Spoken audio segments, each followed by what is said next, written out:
Let's hear from JJ Redick. He's speaking with Mike in the media. JJ, what were your just kind of primary takeaways from tonight's game? Just clearly a result that you needed to get. We came out a little flat defensively. Our offensive execution throughout the game was really good. We missed shots early, but we executed well. I thought we moved the ball well. I thought our organization was really good. And then, we went to the zone early in the second quarter. Really just disrupted the rhythm for them. They hit an early three in the zone. We stuck with it. Our guys just continued to play it, and I thought that brought our level of communication up. And we were able to get some stops, kind of get back into the flow of the game a little bit with getting stops and then playing after a miss and not after a make.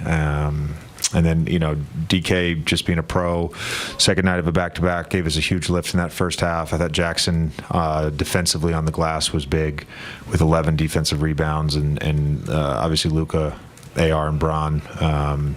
Just a lot of that three-man stuff was so good. We got great stuff out of a bunch of three-man actions with them. What do you make out of Austin, not just these last two, but kind of late, and then specifically in these last two, it's 15 made threes. Just seems like the rhythm is really there on the offensive side. Where do you go first when you think about Austin? I think he's just playing with a very, very high level of confidence right now. And I think the freedom that he's played with for most of the season, if not all of the season, has just allowed him room to grow. And I think he continues to develop patience for when things aren't happening early for him, just knowing that he's going to end up with 15 to 20 shots. That's just the way our team is structured. And I thought last night was a great example of that offensively for him, and he was terrific tonight. Yeah. JJ, I think it was before the game yesterday, we asked you kind of about the three-man data for LeBron, Austin, and... I got all of it today. Max has been working on it for 2 weeks. Some really enlightening stuff.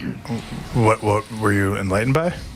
Anything you'd like to share? No, but I will be sharing it with certain people. The first quarter, obviously, tonight with Lucas struggling, like the numbers were what they were. The third quarter, again, kind of a slow start. But in the fourth quarter, it really seemed like those three really connected on a bunch of different stuff. And the numbers actually recently have been trending this week pretty positive for those three groups. I'll share it with you. When they're on the court together, we're the equivalent of the number 7 offense in the league. So, yeah, the offense has not been the problem. The Ram 3, we got LeBron, a deep paint catch. He ends up scoring at the rim. We go back to it the next play. They try to overplay it. He gets the back cut for the layup. We go back to it the next play. First option's not there. Second option's not there. We get to the third option. Jackson gets a dunk. Like, that's how you have to walk a game down. Up 9, 5, 6 minutes to go. Just methodical, exhausting everything. Everything is live. And those guys have only, I think, played 17 games now together. It's not a lot of basketball. When you saw the data, how much room is there, do you think, for that group to grow between now and whenever the season ends? There's a lot of room to grow. There's a lot of room to grow. Particularly just with, I think, understanding what works for us. That's the biggest thing, what works for us.